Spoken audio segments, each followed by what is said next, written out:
Hi all, good morning. കേൾക്കുന്നില്ലേ? Good morning. കേൾക്കുന്നുണ്ട്. Yes good yes, morning. കേൾക്കാം, പറഞ്ഞോളൂ. Good morning. കേൾക്കുന്നുണ്ട്. Good morning. Good morning. Good morning. Good morning. Good morning. Okay, അപ്പൊ എങ്ങനെയുണ്ട് നമ്മുടെ മിറാക്കിൾ മോർണിംഗ് ട്രാവൽ ഒക്കെ? അടിപൊളിയല്ലേ? ചാറ്റ് ബോക്സ് യൂസ് ചെയ്യാട്ടോ. എല്ലാരും എന്താണ് ഫീൽ ചെയ്യുന്നത്? ഹാപ്പി അല്ലേ? Good morning. ഓക്കെ, അപ്പൊ നമ്മള് മിറാക്കിൾ മോർണിംഗ് ട്രാവൽ തുടങ്ങിയിട്ട് ഇന്നിപ്പോ എത്രാമത്തെ ദിവസമാണെന്നറിയോ? ഇന്നലെ സാറ് പറഞ്ഞായിരുന്നു. 14. ഓക്കെ, അപ്പൊ നമ്മള് ഒരു പുതിയ പ്രഭാതത്തിലേക്ക് കടന്നിരിക്കുകയാണ്. ഒരു ഹാപ്പി മോർണിംഗ് ആയിരിക്കട്ടെ എല്ലാവർക്കും. അപ്പൊ നമ്മുടെ ജലാലുദ്ദീൻ റൂമി എന്ന് പറയുന്ന ഒരു സൂഫി ഗുരു ഉണ്ട്. അദ്ദേഹത്തിന്റെ ബ്യൂട്ടിഫുൾ ആയിട്ടുള്ള ഒരു കോട്ട് ഉണ്ട്. ലൈറ്റ് എൻറേസ് ത്രൂ ദി വോൺസ്. പ്രകാശം ഉള്ളിലേക്ക് കടക്കുന്നത് മുറിവുകളിലൂടെയാണെന്ന്. മുറിവുകൾ എന്ന് ഉദ്ദേശിക്കുന്നത് ഇപ്പൊ നമ്മുടെ ബോഡിയിൽ ഉണ്ടാകുന്ന തരത്തിലുള്ള മുറിവല്ല. നമ്മുടെ ചില വലിയ വിഷമങ്ങളായിക്കോട്ടെ, അതല്ലെങ്കിൽ കടുത്ത എന്തെങ്കിലും നമ്മുടെ മനസ്സിന് ഏൽക്കുന്ന വേദനകള്, ഒരു ഭയങ്കര ഒരു ഇൻസൾട്ട്, അതൊക്കെ ഒരു തരത്തിലുള്ള മുറിവുകളാണ്. ആ ഓരോ മുറിവിലൂടെ ആയിരിക്കാം ചിലപ്പോ പ്രകാശം നമ്മുടെ ഉള്ളിലേക്ക് വരിക. അപ്പോ ഞാൻ അതിന്റെ ഒരു സ്റ്റോറി പറയാം. ലണ്ടനില് ഒരു തിയേറ്റർ ആർട്ടിസ്റ്റ് ഉണ്ടായിരുന്നു. ഹന്ന എന്നാണ് ആളുടെ പേര്. ആൾക്ക് രണ്ട് മക്കളും ഹസ്ബൻഡും ആയിട്ടാണ് അവര് തിയേറ്റർ ഷോ നടത്തുന്നത്. അപ്പൊ അവരുടെ ഹസ്ബൻഡ് ഭയങ്കര കുടിയനായിട്ടുള്ള ഒരാളായിരുന്നു. ഓക്കെ, അപ്പൊ ഇങ്ങനെ ഇവര് കണ്ടിന്യൂ മുമ്പോട്ട് പോകുന്തോറും ഇവർക്ക് ഈ ഒരു ആളുടെ ഉപദ്രവം സഹിക്കുക വയ്യാതെ ഇവര് ഡിവോഴ്സ് ആവാണ്. ഓക്കെ, അതിനുശേഷം ഹന്നായും രണ്ടു മക്കളും, അതിലെ മൂത്ത കുട്ടി പത്രം ഇടാനൊക്കെ പോകും. പിന്നെ ഈ ഹന്ന തിയേറ്റർ ഷോസ് ഒക്കെ അവതരിപ്പിച്ചാണ് അവരുടെ കുടുംബം മുമ്പോട്ട് പോയിക്കൊണ്ടിരുന്നത്. അപ്പൊ രണ്ടാമത്തെ ആള് അമ്മ പോകുമ്പോ അതിന്റെ കൂടെ ഗ്രീൻ റൂമിൽ പോകും. അമ്മേനെ ഇമിറ്റേറ്റ് ചെയ്തിട്ട് അമ്മ പാടുന്ന പാട്ടുകളെല്ലാം അതുപോലെ ആള് പാടിക്കൊണ്ടിരുന്നു. അപ്പൊ ഇങ്ങനെ ഇരിക്കുമ്പോ ഒരു ദിവസം അവരൊരു സ്റ്റേജ് ഷോക്ക് പോവാണ്. അപ്പൊ ആ സ്റ്റേജ് ഷോക്ക് പോയി പാട്ട് പാടുന്നതിന്റെ ഇടയ്ക്ക് ഹൗളിങ് വരികയാണ്. ഹൗൾ എന്ന് പറഞ്ഞാൽ ഒരു അലർച്ച പോലെ വരികയാണ്. അപ്പൊ ഹന്ന തൊണ്ട ഒന്നും കൂടി ശരിയാക്കി ഒന്നും കൂടി പാടി നോക്കി, പക്ഷെ പറ്റണില്ല. വീണ്ടും ഹൗളിങ് വരികയാണ്. അപ്പൊ ഈ ഇരിക്കുന്ന ആൾക്കാരൊക്കെ കുറച്ച് നമ്മുടെ നാട്ടിലൊക്കെ അറിയാലോ, ഒരു പരിപാടി നടത്തി കൊളാകുമ്പോ പിന്നെ അവിടുന്ന് ഭാഗത്തുനിന്ന് അത്രയും സെറ്റപ്പ് ഒരു പ്രതികരണം കിട്ടില്ല. അപ്പൊ അങ്ങനെ തന്നെ അവര് പഴന്തൊലിയായിട്ടും ചെരുപ്പായിട്ടും ഒക്കെ എറിയുന്നുണ്ട്, ബഹളം കൂട്ടുന്നുണ്ട്, എല്ലാവരുടെയും കൺട്രോള് പോകുന്നുണ്ട്. അപ്പൊ അങ്ങനെ ഇരിക്കുമ്പോ ഇവര് കർട്ടൻ താത്തുവാണ്. എന്നിട്ട് ഈ പ്രോഗ്രാമിന്റെ പ്രൊഡ്യൂസർ ആണല്ലോ ആകെ കുഴപ്പത്തിലാവും. ഇങ്ങനെ ഒരു കാര്യം ഏറ്റിട്ട് ഈ ഒരു പ്രശ്നം കൊളാകുമ്പോ അതിന്റെ ഉത്തരവാദിത്വം, അത് അതിന്റെ ആഫ്റ്റർ എഫക്ട് ഏൽക്കുന്നത് പ്രൊഡ്യൂസർക്കാണ്. അപ്പൊ ആള് ഗ്രീൻ റൂമിൽ വന്ന് നോക്കുമ്പോ ഹന്ന അവിടെ കരഞ്ഞോണ്ടിരിക്കുകയാണ്. ഹന്നക്ക് വോയിസ് ശരിയാക്കാൻ പറ്റുന്നില്ല. എത്ര നോക്കിയിട്ടും അത് റെഡി ആവുന്നില്ല. അപ്പോ ആൾക്ക് എന്താ ചെയ്യേണ്ടതെന്ന് അറിയില്ല. ആൾക്കാരാണെങ്കിൽ ഭയങ്കര ദേഷ്യത്തില് ഒച്ചപ്പാടും കൂവലും ഒക്കെ ആയി. അപ്പൊ അങ്ങനെ നോക്കുമ്പോ ഈ രണ്ടാമത്തെ മകൻ അവിടെ പാട്ടൊക്കെ പാടി മറ്റുള്ളവരോട് വർത്താനം പറഞ്ഞുകൊണ്ട് നടക്കുകയാണ്. അപ്പൊ ഈ പ്രൊഡ്യൂസർ മോനോട് ചോദിച്ചു, മോനൊരു കാര്യം ചെയ്യേ, അമ്മ പാടുന്ന പാട്ടുകൾ കുറച്ചൊക്കെ മോനക്ക് അറിയാലോ, അപ്പൊ മോനെ നമുക്ക് സ്റ്റേജിലേക്ക് കയറ്റിവിടാം, അവിടെ പോയി പാടാവോന്ന് ചോദിച്ചു. അപ്പൊ അവൻ പറഞ്ഞു ഓക്കെ എങ്കിൽ ഞാൻ റെഡിയാണ്, പോയിക്കോളാന്ന് പറഞ്ഞു. അവനെ എന്നിട്ട് സ്റ്റേജിലേക്ക് കയറ്റി വിടുകയാണ്. അപ്പൊ ആൾക്കാരെല്ലാം നല്ല ദേഷ്യത്തിലാണ്. കർട്ടൻ പൊങ്ങുന്നു. പൊങ്ങിയപ്പോ അവിടെ ഒരു കൊച്ചാണ് നിൽക്കുന്നത്, ഒരു കുഞ്ഞു മോനാ നിൽക്കുന്നത്. അപ്പൊ അവൻ പാടി തുടങ്ങാണ്. പാടി തുടങ്ങിയപ്പോ വേദി പതുക്കെ കാമാവുന്നു. എല്ലാരും അവന്റെ പാട്ട് എൻജോയ് ചെയ്യുന്നു. എന്നിട്ട് ഈ ആൾക്കാർക്ക് അവന്റെ പാട്ട് ഇഷ്ടപ്പെട്ടിട്ട് മുമ്പിലിരിക്കുന്ന ആൾക്കാരൊക്കെ പൈസ എറിയുന്നുണ്ട് സ്റ്റേജിലേക്ക്. അപ്പൊ ഇവൻ മൈക്കിലൂടെ തന്നെ പറയാണ്, ഒന്ന് വെയിറ്റ് ചെയ്യേ, ഞാൻ പാടാം, ഈ പൈസ ഒന്ന് എടുത്തിട്ട് ഞാൻ പാടാട്ടോ എന്ന് പറയും. എന്നിട്ട് ഇവൻ ഇങ്ങനെ പാടുന്നുണ്ട്, അതിന്റെ ഇടയ്ക്ക് പൈസ എടുക്കാൻ പോകുന്നുണ്ട്. അപ്പൊ അങ്ങനെ ആയപ്പോ പ്രൊഡ്യൂസർ വന്നിട്ട് പറഞ്ഞു, നീ പാടിക്കോ, ഞാൻ പൈസ എടുത്തോളാന്ന് പറഞ്ഞു. അവനക്ക് അത്ര അങ്ങോട്ട് ഇഷ്ടപ്പെട്ടില്ല, എന്നാലും ഓക്കെ ആയിക്കോളാൻ പറഞ്ഞു. അപ്പൊ ഇവൻ പാടുമ്പോ പൈസ ഇങ്ങനെ പ്രൊഡ്യൂസർ എടുക്കുന്നത് ഇവൻ നോക്കിക്കൊണ്ടിരിക്കുകയാണ്. അപ്പൊ ഇവൻ മൈക്കിലൂടെ തന്നെ ചോദിക്കും, ഇയാൾ ഈ പൈസ എനിക്ക് തരുമായിരിക്കോ എന്ന് ചോദിക്കും. അപ്പൊ ഇവന്റെ ഈ ഒരു കേൾക്കുമ്പോ, ഇങ്ങനെ ചോദിക്കുന്നത് കേൾക്കുമ്പോ നമ്മുടെ വേദിയില് മുഴുവൻ ചിരിയാണ്. അപ്പൊ ആ സ്റ്റേജിൽ അവതരിപ്പിച്ചതില് ഏറ്റവും സക്സസ് ആയിട്ടുള്ള ഒരു പരിപാടിയായിട്ട് ഈ ഒരു പരിപാടി മാറുകയാണ്. ഇപ്പൊ ലോകം കണ്ട ഫസ്റ്റ് സ്റ്റാൻഡപ്പ് കോമഡി ആയിട്ടാണ് മാറുന്നത്. അപ്പോ ഈ ഒരു കുട്ടീനെ, യെസ് ഹർഷദ, ചാർലി ചാപ്ലിൻ അതന്നെ, ഈ ഒരു കുട്ടീനെ നിങ്ങൾക്ക് അറിയായിരിക്കും. ഇതാണ് ചാർലി ചാപ്ലിൻ. അമ്മയാണ് ഹന്ന ചാപ്ലിൻ. അപ്പം ഇദ്ദേഹം പിന്നീട് 20ഓളം സിനിമയിലൊക്കെ അഭിനയിക്കുന്നുണ്ട്. പക്ഷെ ഈ ഒരു first Charlie Chaplin career start ചെയ്യുന്നത് അമ്മയ്ക്കുണ്ടായ വലിയൊരു ട്രാജഡിയിൽ നിന്നാണ്. അമ്മയ്ക്കത് പാടാൻ പറ്റാതെ വന്ന് ആൾക്കാരുടെ മുമ്പിൽ നാണം കെട്ടപ്പോഴാണ് ചാർലി ചാപ്ലിൻ അദ്ദേഹത്തിന്റെ ലൈഫിന്റെ ഒരു കരിയർ സ്റ്റാർട്ട് ചെയ്യുന്നത്. അപ്പൊ നമ്മുടെ റൂമി ഉദ്ദേശിച്ചത് ഇതായിരിക്കാം. ഒരു വലിയ മുറിവെന്ന് ഉദ്ദേശിക്കുന്നത് അവന്റെ അമ്മയ്ക്കുണ്ടായ ആ ട്രാജഡിയിൽ നിന്നാണ് മോന്റെ വലിയ സക്സസിലേക്കുള്ള ഒരു നീക്കം തുടങ്ങുന്നത്. ഈ ഒരു സ്റ്റോറി ചാർലി ചാപ്ലിന്റെ മൈ ഓട്ടോബയോഗ്രഫി എന്ന് പറഞ്ഞൊരു പുസ്തകത്തിൽ നിന്ന് ഉള്ളതാണ്. അപ്പൊ അതുപോലെ തന്നെ നമുക്ക് എല്ലാവർക്കും ഇങ്ങനെ എന്തെങ്കിലുമൊക്കെ മുറിവുകൾ സംഭവിച്ചവർ ജീവിക്കുന്നവരായിരിക്കാം. ആ മുറിവിൽ നിന്നെല്ലാം നമ്മൾ ഓരോ വെളിച്ചങ്ങള് കണ്ടെത്തേണ്ടതുണ്ട്. അതുപോലെ നമ്മുടെ ഇലക്ട്രിസിറ്റി മാൻ ഓഫ് ഇന്ത്യ എന്ന് പറയുന്ന രാജ്മോഹൻ നായരുടെ സ്റ്റോറി ആർക്കൊക്കെ കേട്ടിട്ടുണ്ടോ? ചാറ്റ് ബോക്സിൽ ആരും കാണുന്നില്ലല്ലോ. കേട്ടിട്ടില്ല. ഓക്കെ, നമ്മുടെ നെക്സ്റ്റ് ഈ ഒരു കോട്ടിനെ കുറച്ചും കൂടി അർത്ഥവത്താക്കുന്ന ഒരു സ്റ്റോറിയാണ് നമ്മുടെ ഇലക്ട്രിസിറ്റി മാൻ ഓഫ് ഇന്ത്യ എന്ന് പറയുന്ന രാജ്മോഹൻ നായരുടെ സ്റ്റോറി. എന്താ വെച്ചാൽ ആളുടെ ബോഡിയിലൂടെ കറണ്ട് ഇലക്ട്രിസിറ്റി പാസ് ചെയ്യാണ്. അപ്പം നമുക്ക് കേൾക്കുമ്പോൾ അത്ര ഇതായിട്ട് തോന്നില്ല. പക്ഷെ എന്താ വെച്ചാല് ഈ ഒരാള് ആ ഒരു ഇലക്ട്രിസിറ്റി ബോഡിയിലൂടെ പാസ് ചെയ്യുന്നോണ്ട് ഫേമസ് ആവാണ്. നമ്മൾക്ക് അതിന്റെ അദ്ദേഹത്തിന്റെ വീഡിയോ സെർച്ച് ചെയ്ത് നോക്കുമ്പോൾ കാണാൻ പറ്റും. ബോഡിയിലൂടെ ഇലക്ട്രിസിറ്റി പാസ് ചെയ്ത് മിക്സി വർക്ക് ചെയ്യുന്നത്, വാഷിംഗ് മെഷീൻ വർക്ക് ചെയ്യുന്നത്, അങ്ങനെ ഇത്രത്തോളം പവർ അദ്ദേഹത്തിന്റെ ഉള്ളിലൂടെ വരുന്നുണ്ട്. പക്ഷെ ഈ ഒരു ഇത്രയും അദ്ദേഹം ഫേമസ് ആകാനുള്ള ഒരു കാരണം എന്ന് വെച്ചാല് അദ്ദേഹത്തിനുള്ളത് അമ്മയാണ്. അമ്മ അദ്ദേഹത്തിന്റെ കുഞ്ഞുനാളിലെ മരിക്കുകയാണ്. മരിക്കുമ്പോൾ ആൾക്ക് വേറെ ഒന്നുമില്ല, അദ്ദേഹത്തിന്റെ എല്ലാം അമ്മയായിരുന്നു. അപ്പൊ അമ്മ ഇല്ലാത്ത ലോകത്ത് അദ്ദേഹത്തിന് ജീവിക്കണ്ട. അതുകൊണ്ട് തന്നെ അദ്ദേഹം സൂയിസൈഡ് ചെയ്യാൻ വേണ്ടിയിട്ട് നോക്കുകയാണ്. സൂയിസൈഡ് ചെയ്യാൻ നോക്കുമ്പോൾ ട്രാൻസ്ഫോമറിന്റെ ഏറ്റവും പവർ കൂടിയ വയറെടുത്ത് അദ്ദേഹത്തിന്റെ ശരീരത്തിലോട്ട് വെക്കുകയാണ്. പക്ഷെ എന്താ വെച്ചാല് ശരീരത്തിൽ വെക്കുമ്പോൾ എർത്തടിക്കുന്നില്ല. അപ്പം ഷോക്ക് അടിക്കാൻ വേണ്ടിയിട്ട് പല രീതിയിൽ നോക്കുന്നുണ്ട്, പല വയറുകൾ എടുത്ത് നോക്കുന്നുണ്ട്. അങ്ങനെയൊന്നും നോക്കിയിട്ട് ഷോക്ക് അടിക്കുന്നില്ല. ഇദ്ദേഹത്തിന്റെ ഒരു റയർ ബ്ലഡ് ഗ്രൂപ്പ് ആയിരുന്നു OB പോസിറ്റീവ് എന്ന് പറഞ്ഞിട്ട്. അപ്പൊ എന്താ വെച്ചാല് ഇദ്ദേഹത്തിന്റെ ബോഡിയിലൂടെ ആ ഒരു ഇലക്ട്രിസിറ്റി കടത്തി വിടുകയാണ് ചെയ്യുന്നത്. അതുകൊണ്ട് അദ്ദേഹത്തിന് ഷോക്ക് അടിക്കുന്നില്ല. അപ്പൊ അങ്ങനെ അദ്ദേഹം ഈ ഒരു കാര്യം തിരിച്ചറിഞ്ഞിട്ട് അദ്ദേഹം പ്രശസ്തനാവുകയാണ്. അപ്പൊ അവിടെയും പറയുന്നുണ്ട് ലൈറ്റ് എൻഡേഴ്സ് ത്രൂ ദി വോൺസ്. അദ്ദേഹത്തിന്റെ അമ്മയുടെ ആ ഒരു മരണം അദ്ദേഹം അത്രയും ഷോക്കിൽ നിന്നപ്പോഴാണ് ഈ ഒരു കാര്യം നമ്മുടെ ക്രിയേറ്റർ അദ്ദേഹത്തിന്റെ ലൈഫിലേക്ക് ഇട്ടുകൊടുക്കുന്നത്. അതിലൂടെ അദ്ദേഹം ആരുമില്ലാത്തൊരു ലോകത്തുനിന്ന് അത്രയും വലിയൊരു ഫേമസ് ആവാണ്. അല്ലെ, നമ്മളൊക്കെ കരയുന്നുണ്ടാകാം. അപ്പൊ നമ്മുടെയൊക്കെ കണ്ണുകൾ നിറയുന്നത് അത് വീണ്ടും ഒന്നും കൂടി തെളിഞ്ഞു കാണാൻ വേണ്ടിയിട്ടാണ്. ഇതല്ലെങ്കിൽ പൊടി പിടിച്ചൊരു കണ്ണാടിയുടെ മുമ്പിൽ പോയി നമ്മൾ നോക്കുന്നതിനേക്കാളും അതൊന്ന് തുടച്ചിട്ട് നോക്കുന്നത് അത്രയും ക്ലിയർ ആയിട്ട് നമ്മളെ ഒന്നും കൂടി ഒന്ന് പ്രതിഫലിപ്പിക്കാൻ വേണ്ടിയിട്ടാണ്. നമ്മുടെ ഓരോരുത്തരുടെയും ലൈഫിൽ ഇങ്ങനെ കുറെ മുറിവുകൾ സമ്മാനിച്ച കുറെ ആളുകൾ ഉണ്ടാകാം, കുറെ മുറിവുകൾ ഉണ്ടാകാം. ചിലപ്പോൾ അതിലൂടെ കടന്നു പോയിക്കൊണ്ടിരിക്കുന്നവരായിരിക്കും. നിങ്ങളുടെ എല്ലാവരുടെയും ലൈഫില് ഒരു പ്രകാശമാകാൻ, ഒരു വലിയ പ്രകാശമാകാൻ, മറ്റുള്ളവർക്കൊക്കെ പ്രകാശം പരത്താൻ നമ്മുടെ മിറാക്കിൾ മോർണിംഗ് ട്രാവലില് നമ്മുടെ കൂടെയുള്ള എല്ലാവർക്കും സാധിക്കട്ടെ. അപ്പോൾ നമ്മളായിട്ട് മറ്റുള്ളവർക്ക് ഒരു മുറിവുണ്ടാക്കാതിരിക്കുക, നമ്മൾക്ക് കഴിയുന്ന പോലെ അവരുടെ ജീവിതത്തിൽ ഒരു വെളിച്ചാകാൻ നോക്കാം. അപ്പോൾ നമുക്ക് ഇത്രയും നല്ലൊരു ഓപ്പർച്യൂണിറ്റി ഒരുക്കി തന്ന നമ്മുടെ ഷൈൻ മുഹമ്മദ് സാറിനെ നമുക്ക് വെൽക്കം ചെയ്യാം. Welcome you sir. എന്നാ ഒരു പ്രകാശ നിങ്ങൾ ഇന്നൊക്കെ വന്നേന്നറിയാം. Light. Good morning sir. Good morning, good morning, good morning. ചിരിക്ക് ഭയങ്കര ഒരു ഹാപ്പിനെസ് ആട്ടോ ചിരി തന്നെ. Thank you. നിങ്ങളുടെ മുഖത്തെ ആ ഒരു പ്രസാദം കാണുമ്പോണ്ടല്ലോ, അതാണ് ജീവിതത്തിലെ ഏറ്റവും സന്തോഷമുള്ള നിമിഷം ഏതാന്ന് വെച്ച് കഴിഞ്ഞാൽ ഇപ്പോഴാന്ന് പറയുക. രാവിലെ തരുന്ന നല്ലൊരു പുഞ്ചിരിയായിരിക്കും മറ്റുള്ള ഒരു പ്രകാശം. തീർച്ചയായിട്ടും, തീർച്ചയായിട്ടും. നിങ്ങളുടെ സോള്, നിങ്ങളുടെ ആത്മാക്കൾ എല്ലാരും നല്ല പ്രകാശിച്ച് നിൽക്കുന്നത് നമുക്ക് കാണാൻ പറ്റുന്നത്. പ്രകാശത്തോടുകൂടി നിൽക്കുന്നത്. എല്ലാ കോച്ചേഴ്സും ട്രെയിനേഴ്സും അവരവരുടെ ഗ്രൂപ്പിൽ ഒന്നുകൂടി ഒന്ന് ഫോളോ അപ്പ് ചെയ്യുക. നിങ്ങൾ എത്ര വലിയ പേമാരിയിലും കൊടുങ്കാറ്റിലും പ്രശ്നങ്ങളിലും ഇരുട്ടിലുമാകട്ടെ, ഒരു കാര്യം നിങ്ങൾ മനസ്സിലാക്കുക, നിങ്ങളുടെ ആത്മാവിന് വീട്ടിലേക്കുള്ള വഴി അറിയാം. നിങ്ങൾ എത്ര വലിയ കൊടുങ്കാറ്റിലും പേമാരിയിലും പ്രശ്നങ്ങളിലും ഇരുട്ടിലുമാകട്ടെ, നിങ്ങളുടെ ആത്മാവിന് വീട്ടിലേക്കുള്ള വഴി അറിയാം. ആളുകൾ കാര്യങ്ങളെ മനസ്സിലാക്കുന്നത് വ്യത്യസ്ത രീതിയിലാണ്. മനുഷ്യൻ ഒരു സന്യാസിക്ക് കുറെ ശിഷ്യന്മാരുണ്ടായിരുന്നു.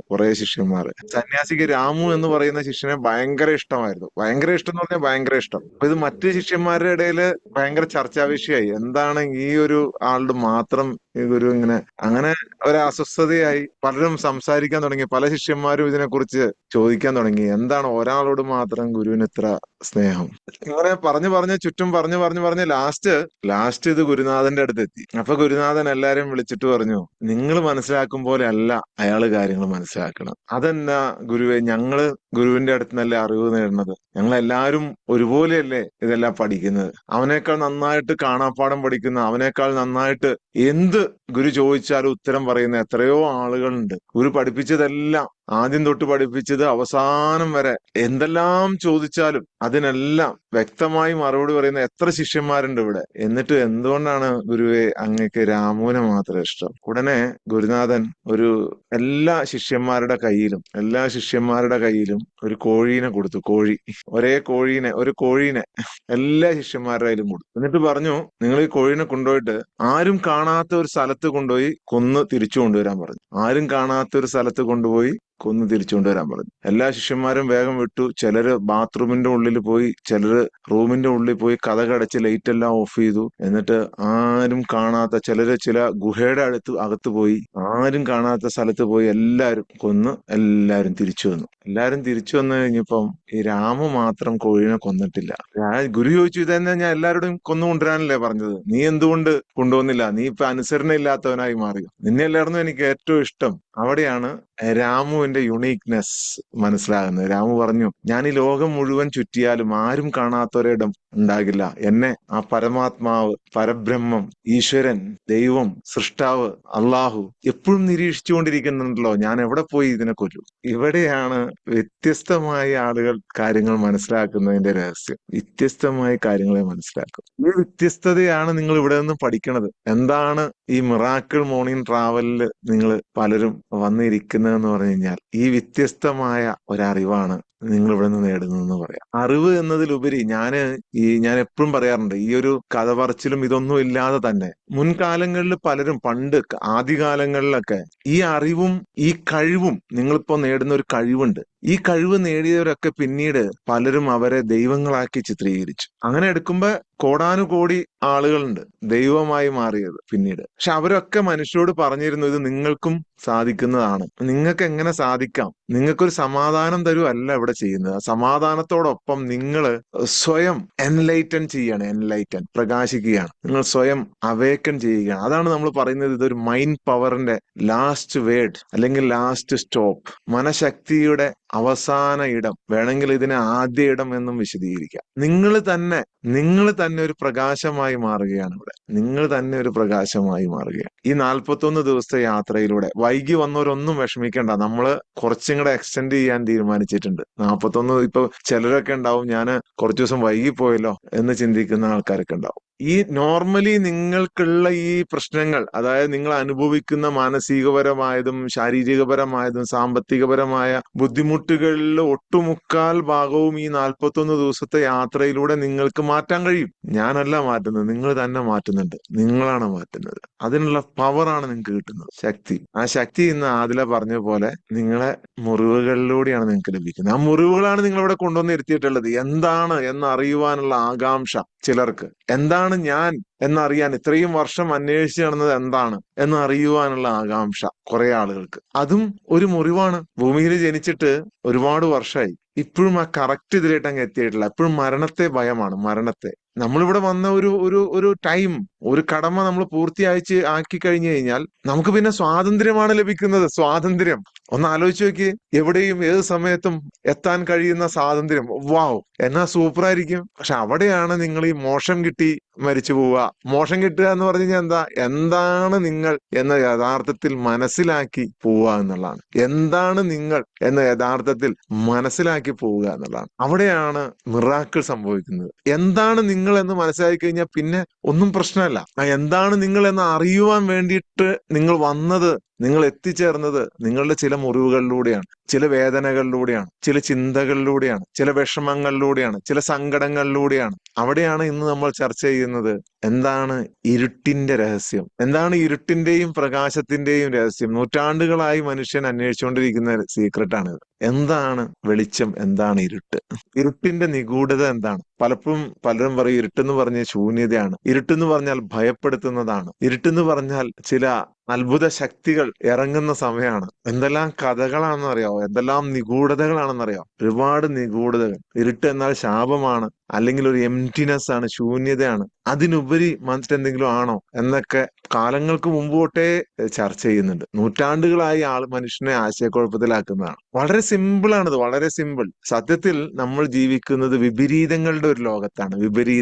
വിപരീത പദം എന്ന് പറയൂലേ, സന്തോഷം, ദുഃഖം, വിപരീത പദം സ്കൂളിലൊക്കെ നമ്മൾ പഠിച്ചിട്ടില്ലേ, ഇരുട്ട്, വെളിച്ചം. ഈ നേച്ചർ, ഈ പ്രകൃതി, ഈശ്വരൻ, ദൈവം, അള്ളാഹു, സൃഷ്ടാവ് നമ്മുടെ ഭൂമിയിൽ നമ്മളെ സൃഷ്ടിച്ചിട്ടുള്ളത് തന്നെ വിപരീതങ്ങളുടെ ലോകത്താണ്. വിപരീതങ്ങൾ രണ്ടും എക്സ്പീരിയൻസ് ചെയ്യാണ് നമ്മൾ. ഇരുട്ടിനെയും വെളിച്ചത്തെയും നമ്മൾ എക്സ്പീരിയൻസ് ചെയ്യുകയാണ്. നമ്മളുടെ ശരീരം, നമ്മുടെ ശാരീരിക ഇച്ഛകൾ, നമ്മുടെ മനസ്സ്, നമ്മുടെ കോൺഷ്യസ് മൈൻഡ്, ശാസ്ത്രീയപരമായി പറഞ്ഞ കോൺഷ്യസ് മൈൻഡ് ആണ് ഇതിനെ എക്സ്പീരിയൻസ് ചെയ്യുന്നത്. കോൺഷ്യസ് മൈൻഡ് എന്ന് പറഞ്ഞാൽ നമ്മൾ ഇവിടുന്ന് നേടിയ മനസ്സ്, ഭൂമിയിൽ വന്നതിന് ശേഷം നേടിയ മനസ്സ്, ആ മനസ്സാണ് ഇതിനെ എല്ലാം എക്സ്പീരിയൻസ് ചെയ്യുന്നത്. ആ എക്സ്പീരിയൻസ് ചെയ്യുമ്പോൾ ചില വിഷമങ്ങൾ, സങ്കടങ്ങളെയൊക്കെ നമ്മൾ തെറ്റിദ്ധരിക്കും. അതൊക്കെ എക്സ്പീരിയൻസ് ചെയ്യുമ്പോൾ നമ്മൾ വിചാരിക്കും ഇതാണ് അവസാനം, എന്റെ എല്ലാം പോയി. നിരാശ, ദുഃഖം, പേടി അവിടെ നിന്നാണ് തുടങ്ങുന്നത്. നിരാശയും പേടിയും ഈ രണ്ട് കാര്യം മാത്രം മാറ്റി വെച്ചാൽ മതി. നിരാശ ഒരിക്കലും അരുത്. പേടിയും മാറ്റിക്കഴിഞ്ഞാൽ, എന്തെങ്കിലും സംഭവിക്കുമോ എന്നുള്ള പേടി മാറ്റിക്കഴിഞ്ഞാൽ പിന്നെ ഒന്നിനും ഭയം ഉണ്ടാവില്ല. അപ്പൊ നമ്മൾ വിചാരിക്കും എങ്ങനെയാണ് ഇരുട്ട് എന്ന് പറയുന്നത് സത്യത്തിൽ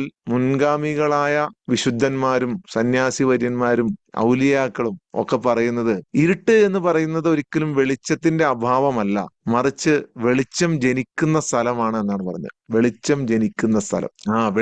വെളിച്ചം ദുഃഖമാണുണ്ണി, തമസല്ലോ സുഖപ്രദം. രഹസ്യമായിട്ടാണ്. വെളിച്ചം ദുഃഖമാണുണ്ണി, തമസല്ലോ സുഖപ്രദം. രണ്ടും സുഖകരമായതാണ്. നമ്മൾ അനുഭവിക്കുന്ന നമ്മുടെ എക്സ്പീരിയൻസ്, നമ്മൾ എങ്ങനെ അതിനെ എടുക്കുന്നു, നമ്മൾ എങ്ങനെ അതിനെ ആസ്വദിക്കുന്നു എന്നുള്ളതാണ്. ഇരുട്ട് എങ്ങനെ വെളിച്ചത്തിന്റെ ജന്മസ്ഥലമാകണത് നിങ്ങൾ ഒന്ന് സങ്കല്പിച്ചു നോക്കി. കൂരാക്കൂരി ഇരുട്ടുള്ള ഒരു രാത്രി, ആ രാത്രി മൊത്തം ഇരുട്ടാണ്. അതില് നിങ്ങളിതാ വെളിച്ചം തെളിയുന്നതാണ്. ചന്ദ്രൻ തെളിഞ്ഞു വരുന്നു, പൂർണ്ണചന്ദ്രൻ തെളിഞ്ഞു വരുന്നു. അവിടെയാണ് വെളിച്ചം ജനിക്കുന്നത്. നക്ഷത്രങ്ങൾ തെളിഞ്ഞു വരുന്നു. ഇരുട്ടില്ലെങ്കിൽ നിങ്ങൾക്ക് ഒരിക്കലും നക്ഷത്രങ്ങളെ കാണാൻ കഴിയില്ല, ചന്ദ്രനെ കാണാൻ കഴിയില്ല. ഇരുട്ടുള്ളപ്പോൾ മാത്രമേ കാണാൻ കഴിയുള്ളൂ. എപ്പോഴും വെളിച്ചാണെങ്കിൽ നിങ്ങൾക്ക് സൂര്യനെ മാത്രമല്ലേ കാണാൻ കഴിയുള്ളൂ, വെളിച്ചം മാത്രമല്ലേ കാണാൻ കഴിയുള്ളൂ, അതും നിത്യമായ ഒരു വെളിച്ചം. അങ്ങനെ വന്നു കഴിഞ്ഞാൽ അതാണ് വെളിച്ചത്തിൽ നമ്മൾ തെറ്റിദ്ധരിക്കുകയാണ്. ഈ വെളിച്ചമാണ് നല്ലത്. വെളിച്ചം എന്ന് പറയുന്നത് ഇരുട്ടിനുള്ളിലും ഒരു വെളിച്ചമുണ്ട് എന്ന് നമ്മൾ തിരിച്ചറിയുന്നില്ല. നമ്മൾ വിചാരിക്കും ഈ വെളിച്ചം മാത്രമാണ് നല്ലത്. നമ്മൾ വിചാരിക്കും ഇരുട്ട് എന്ന് പറഞ്ഞാൽ ഭയങ്കര വിഷമമായതാണെന്ന് വിചാരിക്കും. സത്യത്തിൽ നമ്മുടെ ദുഃഖങ്ങൾ, നമ്മുടെ സങ്കടങ്ങൾ, വേദനകൾ, ഇതെല്ലാം ഒരു ജസ്റ്റ് ഒന്ന് വന്നു പോകുന്നത് മാത്രമാണ്. അതൊരു ശിക്ഷയോ, നമുക്ക് വരുന്ന ശിക്ഷയോ ഒന്നും അല്ലാതെ എനിക്ക് മാത്രം എന്താണ് ദൈവമേ ഇങ്ങനെ, അങ്ങനെയൊന്നുമില്ല. അത് നമ്മൾ ചോദിക്കുക, നമ്മൾ ചിന്തിക്കുക അങ്ങനെയാണ്. എനിക്ക് മാത്രം എന്താണ് ഇങ്ങനെ സംഭവിക്കുന്നത്, എനിക്ക് മാത്രം എന്താണ് വിഷമങ്ങളും സങ്കടങ്ങളും, എനിക്ക് മാത്രം എന്താണ് ഇങ്ങനെ ഒരു ചിന്ത, ഓവർ തിങ്കിങ്, എനിക്ക് മാത്രം എന്താണ് ഇങ്ങനെ വിഷമം. സത്യത്തിൽ സ്പിരിച്വാലിറ്റി അല്ലെങ്കിൽ ദിവ്യത്വം എന്ന് പറയുന്നത് മറഞ്ഞിരിക്കുന്ന ഒരു നിധിയാണ്. നമ്മൾ ഇരുട്ടിനെ മാത്രം ശ്രദ്ധിക്കുമ്പോഴാണ് നമുക്കതിനെ കാണാൻ പറ്റില്ല. ഇരുട്ടിനെ മാത്രം ശ്രദ്ധിക്കുമ്പോൾ ആ ഇരുട്ടിൽ തിളങ്ങുന്ന നക്ഷത്രങ്ങളെയും ചന്ദ്രനെയും ഒക്കെ നമ്മൾ ശ്രദ്ധിക്കാൻ തുടങ്ങി കഴിഞ്ഞാൽ അതിന്റെ വിശാലത, ഇരുട്ടിന്റെ വിശാലത നമുക്ക് മനസ്സിലാവും. നിങ്ങൾ രാത്രി ഒന്ന് ആകാശത്തിലോട്ടൊന്ന് നോക്കിയിരുന്നാൽ മതി. നല്ല നിലാവുള്ള, നല്ല ചന്ദ്രനുള്ള, നല്ല നക്ഷത്രങ്ങളുള്ള ഒരു ദിവസം, വിശാലമായ, നിങ്ങളിതൊന്നും കണ്ടിട്ടുണ്ടാവില്ല വർഷങ്ങളായിട്ട്. നിങ്ങളുടെ ചെറുപ്പത്തിൽ കണ്ടതായിരിക്കും. ഇപ്പൊ എല്ലാവരും മൊബൈലിനകത്ത് നോക്കിയല്ലേ ഇരിക്കുന്നത്. തെളിഞ്ഞ ആകാശം തന്നെ, പകലുള്ള ആകാശം തന്നെ കാണാനുള്ള, പിന്നെയാണ് രാത്രിയുള്ള ആകാശം. വൈകുന്നേരം ആയി കഴിഞ്ഞ് കഴിഞ്ഞാൽ നമ്മൾ എങ്ങനെ മൊബൈൽ എടുത്ത് നോക്കാം എന്നുള്ള നമ്മൾ ആലോചിക്കുന്നത്. റീൽസ് കാണാറുണ്ട്. Very good. പ്രഭിനവാം കാണുന്നത് ഫ്ലൈറ്റിൽ പോകുമ്പോഴായിരിക്കും അല്ലെ. വേറെ നിവൃത്തിയില്ല, മൊബൈൽ നോക്കാനും പറ്റൂല അല്ലെ. ഇന്നലെ അമ്പിളി നല്ല രസമായിരുന്നു. ഇന്നലെ ഞാനും കണ്ടായിരുന്നു. ഇന്നലെ ഞാനും കുറെ നേരം നോക്കി നിന്നായിരുന്നു. ഞാൻ ചിലപ്പോ സൂര്യനെ നോക്കി നിൽക്കും, ചിലപ്പോ ചന്ദ്രനെ നോക്കി നിൽക്കും, ചിലപ്പോ ആകാശത്തിനെ നോക്കി നിൽക്കും. അതൊരു ഭംഗിയാ, അതൊരു ആശ്വാസം. നമുക്ക് ഈ ഇരുട്ടിനെല്ലാം അപ്പുറത്തൊരു വെളിച്ചമുണ്ടെന്നും ഒരു അനന്തമായ ഒരു ലോകം ഉണ്ടെന്നും ഒക്കെ നമുക്ക് മനസ്സിലാക്കാൻ കഴിയുന്ന ഇതിനെയൊക്കെ നമ്മൾ നിരീക്ഷിക്കുമ്പോ, ഒരിക്കൽ ഇരുണ്ട വനത്തിലൂടെ അലഞ്ഞു തിരിഞ്ഞ ഒരു അന്വേഷകന്റെ കഥയുണ്ട്. സ്വന്തം വീട് അന്വേഷിച്ച്, വഴിതെറ്റിപ്പോയി അന്വേഷിച്ച് നടന്ന് ഇങ്ങനെ ഭയങ്കര കഷ്ടമായി. ലാസ്റ്റ് അവൻ കരയാൻ തുടങ്ങി, ദൈവമേ എന്തിനാണ് എന്നെ നീ ഇരുട്ടിൽ ഉപേക്ഷിച്ചത്. ഉടനെ അവന്റെ മനസ്സിൽ ഒരു ശബ്ദം, കുഞ്ഞെ നിന്റെ ഉള്ളിലേക്ക് നീ നോക്കൂ, നീ അന്വേഷിക്കുന്ന വെളിച്ചം പുറത്തല്ല, നിന്റെ ഹൃദയത്തിനകത്താണ്. അതാണ് സത്യം. നിങ്ങളുടെ പ്രകാശം കുടികൊള്ളുന്നത്, നിങ്ങളുടെ ഉള്ളിലെ തീ കുടികൊള്ളുന്നത്, നിങ്ങളുടെ ഉള്ളിലെ വെളിച്ചം, ചൂട്ട് കുടികൊള്ളുന്നത് നിങ്ങളുടെ ഉള്ളിലാണ്. അത് കത്തിച്ചു കഴിഞ്ഞാൽ നിങ്ങൾക്ക് ഒരു ഇരുട്ടും പ്രശ്നമല്ല. എല്ലായിടത്തും നിങ്ങൾക്ക് പ്രകാശം കിട്ടും. പ്രകാശമാണ് കിട്ടുന്നത്. വെളിച്ചം എന്നതിനപ്പുറത്ത് വേറൊരു വാക്കുണ്ട്, വെളിച്ചം. അതായത് ഈ പകൽ വെളിച്ചത്തിനേക്കാൾ അപ്പുറത്തുള്ള ശക്തിയുള്ള ഒരു വെളിച്ചം നിങ്ങളുടെ കയ്യിലുണ്ട്. ആ വെളിച്ചമാണ് നിങ്ങളുടെ ഉള്ളിലുള്ളത്. അതിന്റെ വിശാലതയിൽ ഈ വിഷമങ്ങളും സങ്കടങ്ങളും ഒന്നുമല്ല. അവിടെയാണ് നമ്മുടെ തിരിച്ചറിവ്. ആ വെളിച്ചത്തെയാണ് നമ്മളിവിടെ ഊതി കത്തിക്കുന്നത്. ഊതി ഒരു കനലേ ഉള്ളൂ ബാക്കി. ഒരു തരി കനൽ. ആ കനലിനെയാണ് നമ്മൾ ഈ മിറാക്കിൾ മോർണിംഗ് ട്രാവലിലൂടെ നമ്മൾ ഊതി കത്തിക്കുന്നത്. ഊതി കത്തിക്കുകയാണ് നിങ്ങളെ. അപ്പോ നിങ്ങൾ കരിക്കട്ടിയായി കിടക്കുന്ന നിങ്ങള് തിളങ്ങുന്ന ഒരു ഒരു പ്രകാശമായി മാറും. ടെറസിന്റെ മുകളിൽ പോയി കാണണം. ഇപ്പൊ ഈ പൗർണമി വരാൻ പോവാ, അടുത്ത ദിവസം തന്നെ പൗർണമി ആയിരിക്കും, പൂർണ്ണ ചന്ദ്രൻ. അതൊക്കെ കാണണം നിങ്ങൾ. അതിലേക്ക് തന്നെ കുറച്ചു നേരമൊക്കെ ഇങ്ങനെ നോക്കിയിരിക്കണം. അപ്പൊ നമുക്കിങ്ങനെ ഈ നമ്മുടെ ലോകത്തിന്റെ നമ്മൾ വിചാരിച്ചാണ് ഈ ഭൂമി മാത്രമാണ് നമ്മൾ കാണുന്നതാണല്ലോ. നമ്മുടെ ചുറ്റുമുള്ള ആ ഒരു ചെറിയ ലോകമാണ് ലോകം എന്നാണ് നമ്മൾ വിചാരിച്ചത്. നമുക്ക് പോകാൻ കഴിയുന്ന ഒരുപാട് തലങ്ങളുണ്ട്, ഒരുപാട് തലങ്ങൾ. നമ്മുടെ മനസ്സ് ഒരു കൂട്ടിനുള്ളിലാണ്. ആ കൂടാണ് നമ്മുടെ ചുറ്റുപാട്. എന്നാൽ നമ്മുടെ ആത്മാവ് കൂടിനുള്ളിലല്ല. നിങ്ങൾ ഒന്ന് തുറന്നു വിട്ടാണ്ടല്ലോ, നിങ്ങൾ അതിനെ ഒന്നങ്ങ് തുറന്നു വിട്ട് കഴിഞ്ഞാൽ പിന്നെ ഇങ്ങനെ പൊക്കോളും അങ്ങോട്ട്. നിങ്ങൾക്ക് ഇഷ്ടമുള്ള സ്ഥലത്തൊക്കെ പോയി വരാം. ടൈം ട്രാവൽ ചെയ്യാൻ പറ്റും. മുൻകാലങ്ങളിൽ പോയി എന്താണ് അന്ന് നടന്നത് എന്ന് നിങ്ങൾക്ക് മനസ്സിലാക്കാൻ പറ്റും. വരുന്ന കാലത്ത് എന്താണ് സംഭവിക്കാൻ പോകുന്നത് എന്ന് നിങ്ങൾക്ക് മനസ്സിലാക്കാൻ പറ്റും. നിങ്ങളുടെ സോളിനെ നിങ്ങൾ അവേക്കൻ ചെയ്തു കഴിഞ്ഞാൽ, നിങ്ങൾ തേച്ച് മിനുക്കി വൃത്തിയാക്കി എടുത്തു കഴിഞ്ഞാൽ, നിങ്ങളുടെ കണ്ണാടിയിൽ പറ്റിയിരിക്കുന്ന ആ പൊടി നിങ്ങൾക്കൊന്ന് തുടച്ചു കളയാൻ കഴിഞ്ഞാൽ, അതിന് ഫസ്റ്റ് നിങ്ങൾ ചെയ്യേണ്ടത് ഇരുട്ടിൽ ഓടുന്നത് നിങ്ങൾ നിർത്തണം. ഇരുട്ടിൽ ഓടരുത്. നിങ്ങൾ ഓടിയാൽ തപ്പിത്തടഞ്ഞ് വീഴും. അവിടെയാണ് നിങ്ങൾ നിശ്ചലരാവേണ്ടത്, നിശബ്ദരാകേണ്ടത്. കാരണം നിങ്ങൾ എവിടെ നിൽക്കുന്നു, പട്ടി കടിക്കാൻ വരുമ്പോ നിൽക്കും പോലെയാ. ശ്രദ്ധിച്ച് കേട്ടോളണം. പട്ടി കടിക്കാൻ വരുമ്പോ ഒറ്റയടിക്ക് നിന്ന് കഴിഞ്ഞാൽ പട്ടി അവിടെ തന്നെ നിൽക്കും. അതുപോലെ തന്നെയാണ് ഇരുട്ടിൽ ഓടണത്. നിങ്ങൾ ഇരുട്ടിൽ ഒന്ന് കൊടുത്തു കഴിഞ്ഞാൽ ഇരുട്ട് നിങ്ങളുടെ ശത്രു അല്ലാതായി മാറും, നിങ്ങളുടെ അധ്യാപകനായി മാറും. അങ്ങനെയാണ് നമ്മൾ വെളിച്ചത്തെ സ്പർശിക്കേണ്ടത്. യഥാർത്ഥ വെളിച്ചത്തെ. പകല് കാണുന്ന വെളിച്ചമല്ല യഥാർത്ഥ വെളിച്ചം. നിങ്ങളുടെ ഉള്ളിലുള്ള വെളിച്ചമാണ് യഥാർത്ഥ വെളിച്ചം. ദുഃഖം വരുമ്പം അതിനെ മോശമായിട്ട് നിങ്ങൾ മുദ്ര കുത്തരുത്. ദേഷ്യം വന്നു കഴിഞ്ഞാൽ ഞാൻ വലിയ തെറ്റ് ചെയ്തു, പാപമായി പോയി എന്ന് നിങ്ങൾ ചിന്തിക്കരുത്. ദേഷ്യമൊക്കെ മനുഷ്യർക്ക് വരും. സാറ് ദേഷ്യപ്പെടൂല. സാറ് ക്ലാസ് എടുക്കുമ്പോൾ ജീവിതകാലം മുഴുവൻ ഇരിക്കണമെന്നാണ് നിങ്ങൾ വിചാരിക്കുന്നത്. ഞാനും ദേഷ്യപ്പെടും. ദേഷ്യപ്പെടുന്നത് പാപാന്നാരാ പറഞ്ഞത്? മനുഷ്യന്റെ ഉള്ളൊരു വികാരമാണത്. ചില സമയത്ത് ദേഷ്യം വരും, അല്ലെ? പക്ഷേ ദേഷ്യം അതിരുവിടാൻ പാടില്ല എന്നുള്ളതാണ് അതിന്റെ ഒരു സത്യം.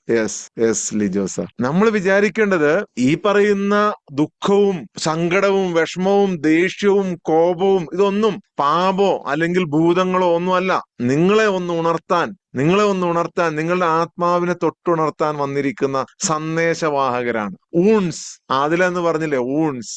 ഞാൻ അത്ഭുതപ്പെടാറുണ്ട് ഇവരെങ്ങനെയാണ് ഈ കണക്ട് ചെയ്യുന്നതെന്ന്. ഈ കോച്ചുമാർ ഓരോ ദിവസവും അവരെടുക്കുന്നതിലൂടെ നമ്മുടെ കണക്ടിവിറ്റി ഉണ്ടാവും. അവർ 2-3 ദിവസം കൊണ്ടൊക്കെ തയ്യാറാക്കി വരുന്നതാ. പക്ഷെ നമ്മൾ പറഞ്ഞു വരുമ്പോൾ അതിനോട് കണക്ട് ആയിട്ട് വരും. അവിടെയാണ് നിങ്ങളുടെ വിഷമങ്ങളും സങ്കടങ്ങളും ബുദ്ധിമുട്ടുകളും ഒന്നും ഭൂതങ്ങളല്ല. അത് നിങ്ങളൊന്ന് ഉണർത്താൻ വേണ്ടി വന്നേക്കണയാണ്. നിങ്ങളൊന്ന് ഉണർത്താൻ. നിങ്ങൾ പ്രാക്ടീസ് ചെയ്യേണ്ടത് രാത്രിയുടെ വിശാലതയിൽ നിങ്ങൾ ചന്ദ്രനെയൊക്കെ നോക്കിയിരുന്നിട്ട് നിങ്ങൾ ആ ഒരു നിശബ്ദത, നിശ്ചലത ഒന്ന് അനുഭവിച്ചു നോക്കുക. നിശ്ചലത. ആ ഇരുട്ടിൽ നിങ്ങളുടെ ഉള്ളിൽ സൗമ്യമായ, അതിശക്തമായ, നിങ്ങൾ ഒരുക്കുന്നതല്ല, സൗമ്യമായ ആ നിലാവിന്റെ വെളിച്ചം നിങ്ങൾക്ക് ഫീൽ ചെയ്യാൻ പറ്റും. പുറത്തുള്ള ഒന്നിനെയും ആശ്രയിക്കേണ്ടാത്ത ഒരു വെളിച്ചം. പുറത്തുള്ള ഒന്നിനും നിങ്ങൾ ആശ്രയിക്കേണ്ടി വരില്ല. നിങ്ങൾ ഡിവൈനിറ്റിയുമായി കണക്റ്റായി നിങ്ങളുടെ പ്രകാശം നിങ്ങൾ യഥാർത്ഥത്തിൽ കണ്ടെത്തി കഴിഞ്ഞാൽ, നിങ്ങളുടെ സോളിന്റെ, നിങ്ങളുടെ മനസ്സിന്റെ ശക്തി നിങ്ങൾ ആ കണ്ടെത്തലിലേട്ടാണ് നമ്മൾ പോയിക്കൊണ്ടിരിക്കുന്നത്. നമ്മൾ കുറച്ച് ദിവസം നിങ്ങൾക്ക് എത്താത്ത ആളുകൾക്കൊക്കെ നിങ്ങൾക്ക് അതിനകത്ത് എത്താൻ പറ്റും. നിങ്ങൾ ഇത്രയും പേര് ഒരിക്കലും വിട്ടുപോവാതെ നിങ്ങൾ കണ്ടിന്യൂസ് ആയിട്ട് നിൽക്കുക. എപ്പോഴാണ് ആ പ്രകാശം വരുന്നതെന്ന് പറയാൻ കഴിയില്ല. എപ്പോഴാണ്? ചിലർക്കൊക്കെ ഓൾറെഡി കിട്ടിക്കഴിഞ്ഞു. ചിലർക്ക് ചില അനുഭവങ്ങൾ, ചില എക്സ്പീരിയൻസുകൾ ഉണ്ടാകുന്നുണ്ട്. ഈ എക്സ്പീരിയൻസുകളൊക്കെ നിങ്ങളെ ശുദ്ധീകരിക്കുന്നുണ്ട്. നിങ്ങളുടെ ആത്മാവിനെ പ്യൂരിഫൈ ചെയ്യുന്നതിന്റെ ഭാഗമായിട്ടാണ് എക്സ്പീരിയൻസുകൾ. ഇനി ഒരു എക്സ്പീരിയൻസും കിട്ടുന്നില്ല, ഞാൻ വെറുതെ ഇങ്ങനെ ഇരിക്കുകയാണ്, അതും ഒരു പ്യൂരിഫിക്കേഷന്റെ ഭാഗമാണ്. ഇതിന്റെ ഒരു വിചിത്രമായ ഇതിന്റെ ഒരു അനുഭവം നിങ്ങൾക്ക് ഒരിക്കലും പറയാൻ പറ്റൂല. നിങ്ങളോട് ആരെങ്കിലും ചോദിച്ചു കഴിഞ്ഞാൽ നിങ്ങൾക്ക് ഇത് പറഞ്ഞു കൊടുക്കാൻ കഴിയൂല. ഇതിന്റെ ഏറ്റവും എക്സ്ട്രീം ലെവൽ വരെയൊക്കെ പോയിട്ടുള്ള ആളാണ് ഞാൻ. എനിക്കിത് എന്താണെന്ന് നിങ്ങൾ അതിന്റെ ആ അനുഭവം എന്താണ്, ഫീലിംഗ് എന്താണെന്ന് കറക്റ്റ് ആയിട്ട് എനിക്കൊന്ന് വിശദീകരിക്കുക എന്ന് പറഞ്ഞു കഴിഞ്ഞാൽ, ഇത് മുൻകഴിഞ്ഞ ആർക്കും കഴിഞ്ഞിട്ടില്ല. പിന്നെ നിങ്ങൾക്ക് കഴിയും. മുൻകഴിഞ്ഞു പോയ ആർക്കും അത് കഴിഞ്ഞിട്ടില്ല. അപ്പൊ നിങ്ങൾക്കും കഴിയില്ല. പക്ഷെ അതിനകത്ത് ആ ഇരുട്ടിനുള്ളിൽ, ആ നിശബ്ദതയ്ക്കുള്ളിൽ, ആ നിശ്ചലത, കംപ്ലീറ്റ്ലി സറണ്ടർ ആയിട്ടുള്ള സൈലൻസിനുള്ളിൽ, നിങ്ങളുടെ ഉള്ളിൽ പുറത്തു നിന്ന് ഒന്നിനെയും ആശ്രയിക്കേണ്ടാത്ത ഒരു വെളിച്ചം നിങ്ങളിട്ട് വരും. ഇന്ന് നമുക്കൊരു 10 മിനിറ്റ് കൂടെ എക്സ്ട്രാ പോവാം. ഞായറാഴ്ച അല്ലേ? ഞായറാഴ്ച തിരക്കുള്ള ആരെങ്കിലും ഉണ്ടോ? ഉണ്ടാവും. മനുഷ്യർ ഇത്രയും ആൾക്കാരുള്ളതല്ലേ. ഞായറാഴ്ചയും എന്തെങ്കിലുമൊക്കെ എൻഗേജ്മെന്റ് ഉള്ള ആളുകൾ കാണും, അല്ലെ? ഞായറാഴ്ചയും തിരക്കുള്ള ആളുകളുണ്ട്. അപ്പൊ നമുക്ക് മെഡിറ്റേഷനിൽ പോയിട്ട് നമുക്ക് വീണ്ടും സംസാരിക്കാം. ഓക്കെ. Yes yes yes. ജാസ്മിമാടൊക്കെ ഡെയിലി രാവിലെ തന്നെ വർക്കുള്ള ആളുകളാണ്. ഡെയിലി രാവിലെ നമുക്ക് നേരത്തെ ഇത് ചെയ്യാം. ഓക്കെ. അപ്പൊ നിങ്ങൾ ആ വെളിച്ചത്തിൽ തൊടണമെന്നുണ്ടെങ്കിൽ നിങ്ങളുടെ ഉള്ളിലെ നിരാശ, ദുഃഖം, ഭയം എന്നീ കാര്യങ്ങൾ കൂടുതലാണെങ്കിൽ അത് വെളിച്ചത്തിൽ നിങ്ങൾക്ക് സ്പർശിക്കാൻ പറ്റൂല. അപ്പൊ അതിനെ അകറ്റുന്ന ഒരു പ്രക്രിയയാണ് നമ്മുടെ ഈ സംസാരം എന്ന് പറയുന്നത്. നിങ്ങൾ ഓട്ടോമാറ്റിക്കലി നിങ്ങൾ ഇത്തരം കാര്യങ്ങൾ കേൾക്കുമ്പോൾ നിങ്ങൾക്ക് മനസ്സിലാവും ഈ ഭയം ഒന്നുമല്ല, ഈ വിഷമമൊന്നും ഒന്നുമല്ല, ഈ സങ്കടങ്ങളൊന്നും എനിക്ക് ഒന്നുമല്ല. അതിനെല്ലാം അപ്പുറത്ത് ആണ് ഞാൻ. ഏത് ഞാൻ? അഹം എന്ന ഞാനല്ല, അഹംഭാവം എന്ന ഞാനല്ല, ധിക്കാരം എന്ന ഞാനല്ല, ഞാനെന്ന ഭാവമല്ല. യഥാർത്ഥ നിങ്ങളുടെ പേരിട്ടിട്ടുള്ള എന്താണോ ആ പേരിലുള്ള ആത്മാവിന്, സോൾ, ആ സോളിനെ സോൾ, ആ സോളിനെ നിങ്ങൾ തിരിച്ചറിഞ്ഞു കഴിഞ്ഞാൽ നിങ്ങൾക്ക് ഈ നിരാശയും ദുഃഖവും ഒന്നും ഉണ്ടാവില്ല. എല്ലാം ഇവിടെ സംഭവിക്കും. നിങ്ങൾക്ക് ഒരു പ്രശ്നവും സംഭവിക്കാൻ പോകുന്നില്ല. നിങ്ങളുടെ ജീവിതത്തിൽ ഒരു പ്രശ്നവും, വെറും ചിന്ത മാത്രമാണത്. വെറും തോട്ട്സ്. നിങ്ങളെ ശല്യം ചെയ്യുന്ന, നിങ്ങളെ ബുദ്ധിമുട്ടിക്കുന്ന, നിങ്ങളെ വിഷമിപ്പിക്കുന്ന ഒരു പിശാച്, ഒരു പൈശാചികമായ ചിന്ത. നമ്മളെ ചെറുപ്പത്തിൽ നമ്മൾ കേട്ട് പഠിച്ചിട്ടുള്ള അങ്ങനെയാണല്ലോ. അതുകൊണ്ടാണ് ഞാൻ അങ്ങനെ എക്സ്പ്ലെയിൻ ചെയ്യുന്നത്. ഒരു സാത്താൻ, ഒരു ഇബ്ലീസ്, ഒരു രാക്ഷസ ശക്തി, ഒരു ഇരുട്ടിന്റെ ശക്തി, അതിന് നിങ്ങളൊന്നും ചെയ്യാൻ പറ്റൂല. ലോകം ആരംഭിച്ച കാലം മുതൽ ഇന്ന് വരെ അവർക്ക് ഈ മനസ്സിൽ കൊണ്ടുവന്ന എന്തെങ്കിലും ചിന്ത ഉണ്ടാക്കാനല്ലാതെ നിങ്ങളുടെ ലൈഫിൽ ഒരു ഇമ്പാക്റ്റ് ഉണ്ടാക്കാൻ ഈ ചിന്തകൾക്ക് കഴിഞ്ഞിട്ടില്ല. അതിലും എത്രയോ മേലെ, എത്രയോ പവർഫുൾ ആണ് നിങ്ങളുടെ ആത്മാവ്. എത്രയോ പവർഫുൾ ആണ്, എത്രയോ ശക്തമാണ് നിങ്ങളുടെ ആ വെളിച്ചം, എത്രയോ ശക്തമാണ് നിങ്ങളുടെ മനസ്സിന്റെ പവർ. ഒരു മിസ്റ്റിക് ആയിട്ടുള്ള ഒരു സ്ഥലത്ത്, ഒരു നിഗൂഢ നിറഞ്ഞ ഒരു സ്ഥലത്ത് എപ്പോഴും വെളിച്ചം മാത്രമുള്ള ഒരു സ്ഥലമുണ്ട്. എപ്പോഴും, അതായത് ഒരു നിഗൂഢമായ ഒരു നഗരം. അവിടെ എപ്പോഴും വെളിച്ചം മാത്രം. സൂര്യൻ അസ്തമിക്കാത്ത നാട്, അല്ലെ? സൂര്യൻ അസ്തമിക്കാത്ത നാട് ഭൂമിയിൽ നിങ്ങൾ കേട്ടിട്ടുണ്ട്. വളരെ കുറഞ്ഞ സമയം മാത്രം. ഇത് മുഴുവൻ സമയവും വെളിച്ചം. ആ നഗരത്തിന്റെ തെരുവുകൾ നിത്യമായ പകൽ വെളിച്ചത്തിൽ ഇങ്ങനെ കുളിച്ച് പ്രകാശപൂരിതമായിട്ട് ആണ് നിൽക്കുന്നത്. എപ്പോഴും പ്രകാശം മാത്രം, ഏത് സമയവും പ്രകാശം മാത്രം. അപ്പൊ നിങ്ങൾ അങ്ങനത്തെ ഒരു സ്ഥലത്തെ കുറിച്ച് നിങ്ങളൊന്ന് ചിന്തിച്ചു നോക്കിയേ. നിത്യമായ പ്രകാശം മാത്രം, ഫുൾ ടൈം സൂര്യൻ ഇങ്ങനെ ഉദിച്ചു നിൽക്കുന്നു. അവിടെ ആളുകൾക്ക് സന്തോഷവും ആശ്വാസം മാത്രമേ അറിയൂ. ദുഃഖവും ഇല്ല, വിഷമവും ഇല്ല, സങ്കടവും ഇല്ല, ഒന്നുമില്ല. പക്ഷെ അങ്ങനെയുള്ള സ്ഥലത്ത് മനുഷ്യന്റെ ഉള്ളിൽ ഒരു നഷ്ടബോധം എപ്പോഴും ഉണ്ടായിക്കൊണ്ടിരിക്കും. അങ്ങനെ ഒരു നഷ്ടബോധം കൂടി വന്ന ഒരാളാണ് കാലി എന്ന് പറയുന്ന ഒരു മനുഷ്യൻ. കാലി, സൂര്യൻ അസ്തമിക്കാത്ത ഒരു നാട്. അവിടെ എപ്പോഴും മനുഷ്യർക്ക് നിത്യമായ ഒരു പകൽ വെളിച്ചം, എപ്പോഴും സൂര്യൻ ഇങ്ങനെ വെച്ച് ആളുകൾക്ക് സന്തോഷവും ആശ്വാസവും മാത്രം. പക്ഷെ അതിനുള്ളിൽ ഒരു ശൂന്യത, ഒരു നഷ്ടബോധം. എല്ലാം നേടിയിട്ടും, എല്ലാം ഉണ്ടായിട്ടും, എല്ലാം ഉണ്ട് എന്ന് പറയുമ്പോഴും ഒരു പ്രകാശത്തിനും നിറക്കാൻ കഴിയാത്ത വിചിത്രമായ ഒരു ശൂന്യത. നിങ്ങൾ അങ്ങനത്തെ ഒരു സ്ഥലത്താണ് ജീവിക്കുന്നതെന്നുണ്ടെങ്കിൽ നിങ്ങളുടെ ഉള്ളിൽ ഉണ്ടാകാൻ പോകുന്ന ഒരു വികാരത്തെ കുറിച്ചാണ് ഞാൻ പറയുന്നത്. സങ്കല്പിച്ചു നോക്കുക. നിങ്ങളുടെ മനസ്സ് വിചാരിക്കുന്നുണ്ടാവും കുറേ സമ്പത്തും കുറേ കാര്യങ്ങളും നിങ്ങളിലേക്ക് വന്നു കഴിഞ്ഞു കഴിഞ്ഞാൽ എനിക്കിഷ്ടമുള്ളതെല്ലാം വാങ്ങാലോ, വാങ്ങിക്കഴിഞ്ഞു കഴിഞ്ഞാൽ എന്റെ ആഗ്രഹങ്ങളെല്ലാം പൂർത്തീകരിച്ചല്ലോ. മരിക്കുന്നതിന്റെ തൊട്ട് മുമ്പുള്ള നിമിഷം വരെ ഈ ലോകത്ത് ഒരു മനുഷ്യനും ആഗ്രഹങ്ങൾ തീർന്നു പോകൂല. ആഗ്രഹങ്ങൾ തീർന്നു പോകണമെന്ന് നിങ്ങൾക്ക് ആഗ്രഹമുണ്ട് എന്നുണ്ടെങ്കിൽ നിങ്ങളുടെ മനഃശക്തി, യഥാർത്ഥ മനഃശക്തിയെ, യഥാർത്ഥ മൈൻഡ് പവറിനെ, യഥാർത്ഥ ആത്മാവിന്റെ ശക്തിയെ നിങ്ങൾ തിരിച്ചറിയണം. അപ്പൊ ഈ എല്ലാം സന്തോഷവും ആശ്വാസവും മാത്രമുള്ള നഗരത്തില് ഈ കാലി എന്ന് പറയുന്ന ഒരു മനുഷ്യന് അവന് സത്യം അന്വേഷിച്ച് ഇറങ്ങുവാണ്. എന്താണ് എന്റെ ഈ ശൂന്യതയുടെ രഹസ്യം? എന്താണ്? നമ്മള് എപ്പോഴും ചിന്തിക്കാറുള്ള വിഷമങ്ങളും സങ്കടങ്ങളും ഉള്ള സ്ഥലത്തുനിന്ന് ഇപ്പൊ ശ്രീബുദ്ധനൊക്കെ വിഷമങ്ങളും സങ്കടങ്ങളുടെയൊക്കെ കാരണം അന്വേഷിച്ചിറങ്ങിയതാണ്. നേരെ ഓപ്പോസിറ്റ് സൈഡിൽ നിന്ന് നിങ്ങളൊന്ന് ചിന്തിച്ചു നോക്കുക. നേരെ ഓപ്പോസിറ്റ് സൈഡിൽ നിന്ന് പ്രകാശവും സന്തോഷവും സമാധാനവും മാത്രമുള്ള സ്ഥലത്ത് ജീവിക്കുന്ന ഒരു മനുഷ്യൻ എന്താണ് മനസ്സിലെ ശൂന്യത എന്ന് അന്വേഷിച്ചിറങ്ങുന്നതെന്ന് ആലോചിച്ച് നോക്കി. അങ്ങനെ ഇവനിങ്ങനെ അന്വേഷിച്ച് നടക്കുമ്പോൾ തെരുവുകളിലൂടെ ഇങ്ങനെ അലഞ്ഞു നടക്കുകയാണ്. എവിടെയാണ്, എന്താണ് ഇതിന്റെ ഒരു സത്യത, എന്താണ് ഇതിന്റെ യാഥാർത്ഥ്യം എന്ന് അന്വേഷിച്ച് നടക്കുകയാണ്. അപ്പോ കുറച്ചങ്ങ് മുമ്പോട്ട് പോകുമ്പോ സാധാരണ നിഴലുകളേക്കാൾ ശക്തമായ നിഴലുള്ള ഒരു രൂപം, ഒരു വൃദ്ധനായ ഒരു മനുഷ്യൻ ഒരു മൂടുപടം ഇട്ടിട്ട് ഇങ്ങനെ പോവുകയാണ്. എന്തോ ഒരു നിഗൂഢത ഈ നിഴല് കണ്ടപ്പോൾ കാലിക്ക് തോന്നുവാണ്. ഇയാൾ ഈ വൃദ്ധനെ പിന്തുടർന്ന് പോവുകയാണ്. അങ്ങനെ പോയി ആ നഗരത്തിന്റെ തൊട്ടടുത്തുള്ള ഒരു പുരാതനമായ ക്ഷേത്രത്തിന്റെ അവിടെ ചെന്ന് വൃദ്ധൻ നിന്നു. ആ ക്ഷേത്രത്തിനകത്തേട്ട് വൃദ്ധൻ കയറി, കാലിയും പുറകെ കയറി. ആ വൃദ്ധനായ രൂപം പതിയെ തന്റെ മേലിൽ മുട്ടുന്ന ഒരു മൂടുപടം എടുത്ത് മാറ്റി. അന്നാണ് ആദ്യമായി കാലി ഇരുട്ടിനെ കാണുന്നത്. കാരണം ഇരുട്ടില്ലാത്തൊരു ലോകത്താണ് അവർ ജീവിക്കുന്നത്. അന്നാണ് ആദ്യമായി കാലി ഇരുട്ടിനെ കാണുന്നത്. അയാൾ പേടിക്കാൻ തുടങ്ങി, ഭയക്കാൻ തുടങ്ങി. ഇടറിക്കൊണ്ട് കാലി ചോദിച്ചു, ആരാണ് നീ, ആരാണ് നീ? ആ വൃദ്ധൻ പറഞ്ഞു, ഞാനാണ് ഇരുട്ടിന്റെ കാവൽക്കാരൻ. നിങ്ങളും? അപ്പൊ കാലി ചോദിക്കുന്നുണ്ട് ഇയാളുടെ, ഞാൻ എന്തിനാണ് ഞാൻ നിങ്ങളെ കണ്ട് ഞാൻ ഒരു അത്ഭുതം തോന്നി വന്നതാണ്. എന്തോ ഒരു ശക്തി നിങ്ങളിൽ ഞാൻ കാണുന്നുണ്ട്. എന്റെ മനസ്സിലൊരു ശൂന്യതയാണ്. എന്താണ് അതിന്റെ സത്യമെന്ന് ഞാൻ അന്വേഷിച്ച് നടക്കുന്നതാണ്. നിങ്ങൾക്ക് അതിന്റെ സത്യം അറിയാവോ? ഉടനെ ഇരുട്ടിന്റെ കാവൽക്കാരൻ പറഞ്ഞു, നിങ്ങളും ഈ ലോകത്ത്, ഈ എല്ലാം പ്രകാശമായ ലോകത്ത്, മൊത്തം പ്രകാശമായ ലോകത്ത് നിങ്ങളും മറ്റുള്ളവരെ പോലെ തന്നെ വെളിച്ചത്തെ മാത്രം ജ്ഞാനമായി തെറ്റിദ്ധരിച്ചു. എന്നാൽ ഇരുട്ടില്ലാത്ത വെളിച്ചം എന്ന് പറയുന്നത് ഒരു തടവറയാണ്. ഇരുട്ടില്ലാത്ത, ദുഃഖങ്ങളില്ലാത്ത, വിഷമങ്ങളില്ലാത്ത, സന്തോഷം മാത്രമുള്ള ഒരു ലോകം എന്ന് പറയുന്നത് സത്യത്തിൽ ഒരു വലിയ തടവറയാണ്. വലിയ വലിയ കോടീശ്വരന്മാരുടെ മക്കള് സമാധാനം തേടി വെറും ഒരു പാന്റും ഷർട്ടും ഒരു തോൾസഞ്ചിയും തൂക്കി അലയുന്നത് നിങ്ങൾക്ക് ചിലപ്പോൾ പരിചയം ഉണ്ടാവില്ല. ഇല്ല, നിങ്ങൾ കണ്ടിട്ടുണ്ടല്ലോ വലിയ ഫേമസ് ആയ ആൾക്കാരുടെ മക്കളൊക്കെ. നമ്മുടെ മോഹൻലാലിന്റെ മകൻ പ്രണവ് മോഹൻലാലൊക്കെ ഇങ്ങനെ നടക്കണ കണ്ടിട്ടില്ലേ? ഇഷ്ടം പോലെ പണമുണ്ട്, എന്തും വേണമെങ്കിൽ, എന്ത് ഗാഡ്ജറ്റുകളോ എന്ത് സാധനങ്ങളോ കാറോ ഒന്നൊക്കെ വേണമെങ്കിൽ വാങ്ങാൻ പാടില്ലേ? അവിടെയാണ് ഈ തെറ്റിദ്ധാരണ. അവിടെയാണ് ഈ തെറ്റിദ്ധാരണ. വെളിച്ചത്തെ മാത്രം, നൈമിഷികമായ വെളിച്ചത്തെ മാത്രം ജ്ഞാനമായും അറിവുമായും ഒക്കെ തെറ്റിദ്ധരിക്കുകയാണ്. ഇരുട്ട് എന്ന് പറയുന്നത് സത്യത്തിൽ വെളിച്ചത്തിന്റെ അഭാവമല്ല, വെളിച്ചം ജനിക്കുന്ന സ്ഥലമാണ് ഇരുട്ട്. കാലിയെ ആ ഇരുട്ടിന്റെ കാവൽക്കാരൻ കൈയൊന്നിങ്ങനെ കണ്ണിന്റെ മുകളിലൂടെ കാണിച്ചപ്പോൾ അദ്ദേഹം ആദ്യം ഇരുട്ടിലേട്ട് ഇങ്ങനെ ആണ്ടുപോയി. ആദ്യമായിട്ടാണ് ഇരുട്ട് കാണുന്നത് കാലി. ആകെ പരിഭ്രാന്തനായി, എന്തൊക്കെയോ ചിന്തകൾ വരാൻ തുടങ്ങി. എന്നാൽ പതുക്കെ ആ ഇരുട്ടിൽ, ആ കണ്ണടച്ചുള്ള പൂർണ്ണമായ ഇരുട്ടിൽ അവൻ പതിയെ നിശബ്ദതയിൽ സ്വന്തം ഹൃദയത്തിന്റെ ആ ഇടിപ്പ്, ടക്ക് ടക്ക് എന്നുള്ള ഇടിപ്പ് കേൾക്കാൻ തുടങ്ങി. ചുറ്റുമുള്ള ശബ്ദങ്ങൾ അവന് വേറൊരു രീതിയിൽ ഫീൽ ചെയ്യാൻ തുടങ്ങി. രാത്രിയിൽ തിളങ്ങുന്ന നക്ഷത്രങ്ങളെ പോലെ, നിലാവിനെ പോലെ അവന്റെ മനസ്സിലൂടെ ചില മിന്നൽ പിണറുകൾ കടന്നു പോകുന്ന അയാൾ ശ്രദ്ധിക്കാൻ തുടങ്ങി.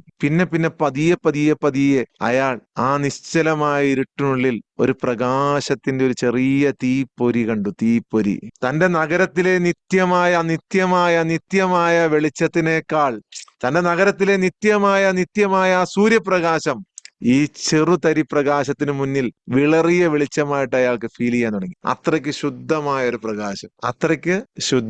ഒരു പ്രകാശം. കാലി കണ്ണുകൾ തുറന്നപ്പോൾ നഗരം അപ്പോഴും തിളങ്ങുന്നുണ്ടായിരുന്നു. പക്ഷേ അദ്ദേഹം അതിനെ വ്യത്യസ്തമായിട്ട് കാണാൻ തുടങ്ങി. ആരും കാണാത്ത, ആരും തിരിച്ചറിയാത്ത ചിലത് അയാൾ കാണാൻ തുടങ്ങി. പൊള്ളയായ പുഞ്ചിരികളും നിരാശാജനകമായ ചിരിയും വെളിച്ചം വിതറുന്ന നിഴലുകളും ഒക്കെ അയാൾക്ക് കാണാൻ തുടങ്ങി. പ്രപഞ്ചത്തിന്റെ യഥാർത്ഥ സൗന്ദര്യത്തെ അയാൾ കാണാൻ തുടങ്ങി. അയാൾ ഇരുട്ടിന്റെ കാവൽക്കാരനോട് പറഞ്ഞു, നന്ദി ഗുരുവേ, എനിക്കിപ്പോൾ മനസ്സമായി. വെളിച്ചം മനോഹരമൊക്കെ തന്നെയാണ്, പക്ഷെ ഇരുട്ടില്ലാത്ത വെളിച്ചം എന്ന് പറയുന്നത് ഒരന്ധതയാണ്. വെളിച്ചം മനോഹരമൊക്കെ തന്നെയാണ്, പക്ഷെ ഇരുട്ടില്ലാത്ത വെളിച്ചം എന്ന് പറയുന്നത് സത്യത്തിൽ ഒരു അന്ധതയാണ് എന്ന് മനസ്സിലായി. നിങ്ങൾ നിങ്ങളുടെ യഥാർത്ഥ ഇരുട്ടിനെ സ്വീകരിക്കുമ്പോൾ നിങ്ങൾ നിങ്ങളുടെ സ്വന്തം വെളിച്ചമായി മാറും. നിങ്ങൾ നിങ്ങളുടെ യഥാർത്ഥ ഇരുട്ടിനെ സ്വീകരിക്കുമ്പോൾ നിങ്ങൾ നിങ്ങളുടെ സ്വന്തം വെളിച്ചമായി നിങ്ങൾ മാറും. എത്ര പേർക്ക് ഇത് കൃത്യമായി മനസ്സിലാകുന്നുണ്ടെന്ന് എനിക്കറിയില്ല. പക്ഷെ മനസ്സിലാക്കുന്നവൻ ജീവിതത്തിൽ വലിയൊരു പാഠമാണ്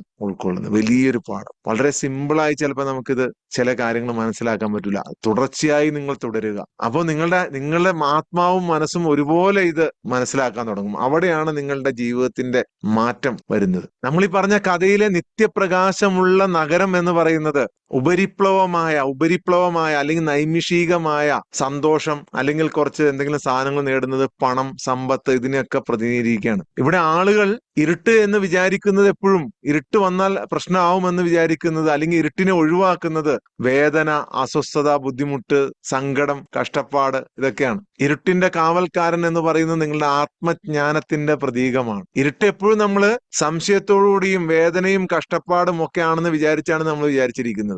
എല്ലാം ഓവർ തിങ്കിങ്, ആങ്സൈറ്റി, ഡിപ്രഷൻ എന്ന് പറയുന്നതെല്ലാം നമ്മൾ വിചാരിക്കുന്ന ഇരുട്ടാണ്. അത് സംശയമാണ്, നമുക്ക് അത് തിന്മയാണ് എന്നുള്ള വിചാരമാണ്. മറിച്ച് അതെല്ലാം നമ്മെ പരിവർത്തിപ്പിക്കാനുള്ളതും നമ്മെ സ്വയം കണ്ടെത്താനുമുള്ളതാണ് എന്ന് മനസ്സിലാക്കി കഴിഞ്ഞു കഴിഞ്ഞാൽ ഈ ഭയം നിങ്ങളിൽ നിന്ന് പതിയെ ഓടി ഒഴിയാൻ തുടങ്ങും. ആ ഇരുട്ട് എന്ന് പറയുന്ന ഭയത്തിൽ നിന്നും കാലി മനസ്സിലാക്കിയത് അതാണ്, പരിവർത്തനത്തിന്റെ ആത്മീയ പാത.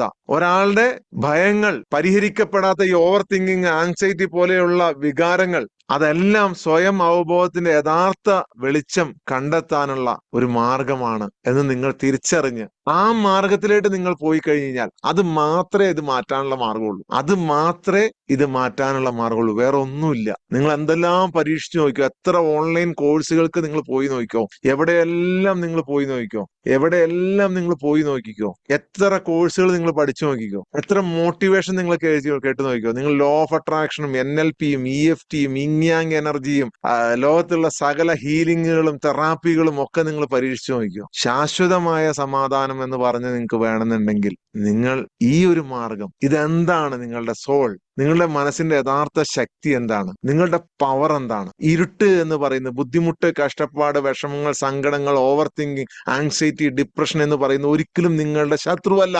അത് നിങ്ങളെ ക്ഷണിക്കുകയാണ്. അത് നിങ്ങളെ ക്ഷണിക്കുകയാണ് അനന്തമായ നിങ്ങളുടെ ശക്തി എന്താണ് എന്ന് മനസ്സിലാക്കുവാൻ വേണ്ടി. ആ ശക്തിയെ നിങ്ങൾ ഉള്ളിൽ ആവാഹിച്ചു കഴിഞ്ഞു കഴിഞ്ഞാൽ ഇത്തരം ചിന്തകളെ നിങ്ങളിലേക്ക് കൊണ്ടുവരുന്ന മുഴുവൻ പൈശാചിക ശക്തികളും, നിങ്ങൾ ചിന്തിക്കുന്ന, നിങ്ങൾ വിശ്വസിച്ചിട്ടുള്ള, നിങ്ങൾ ചിന്തിച്ചിട്ടുള്ള, നിങ്ങൾ അറിഞ്ഞു വച്ചിട്ടുള്ള, നിങ്ങളെ ശല്യപ്പെടുത്തിയിട്ടുള്ള, നിങ്ങളെ ബുദ്ധിമുട്ടിച്ചിട്ടുള്ള ഒരുപാട് ബുദ്ധിമുട്ടുകൾ നിങ്ങൾക്ക് നൽകിയിട്ടുണ്ടാവും. നിങ്ങളുടെ ജീവിതത്തിൽ ഒരുപാട് ബുദ്ധിമുട്ടുകൾ, ഒരുപാട് വിഷമങ്ങൾ, ഒരുപാട് സങ്കടങ്ങളൊക്കെ തന്നിട്ടുണ്ടാവും ഈ പറയുന്ന പൈശാചിക ശക്തികൾ, അല്ലെങ്കിൽ ഈ പറയുന്ന നെഗറ്റീവ് തോട്ട്സ്, ഈ പറയുന്ന വിഷമങ്ങൾ, സങ്കടങ്ങളൊക്കെ നിങ്ങൾക്ക് പലതും നിങ്ങളുടെ മനസ്സിൽ ഒരുപാട് മുറിവുകൾ ഏൽപ്പിച്ചിട്ടുണ്ടാവും. പക്ഷെ നിങ്ങൾ ഈ നിശ്ചലതയിൽ, ഈ നിശബ്ദതയിൽ നിങ്ങളുടെ യഥാർത്ഥ വെളിച്ചം നിങ്ങൾ കണ്ടെത്തി കഴിഞ്ഞു കഴിഞ്ഞാൽ അവിടെ ഇതെല്ലാം ഒഴിഞ്ഞു പോകും. ഇതെല്ലാം ഒഴിഞ്ഞു പോകും. നിങ്ങൾ കാലിപാത്രമായി മാറും. അതിലകത്തേട്ട് ഒരു പ്രകാശം വന്നു നിറയും. പിന്നെ ഒരു ചിന്തകൾക്കും, ഒരു തോട്ടുകൾക്കും, ഒരു ശക്തിക്കും, ഒരു പിശാചിനും, ഒരു സാത്താനും, ഒരു ഇബ്ലീസിനും, ഒരു കൂടോത്രത്തിനും, ഒരു മന്ത്രവാദത്തിനും, ഒരു കണ്ണേറിനും ഒന്നും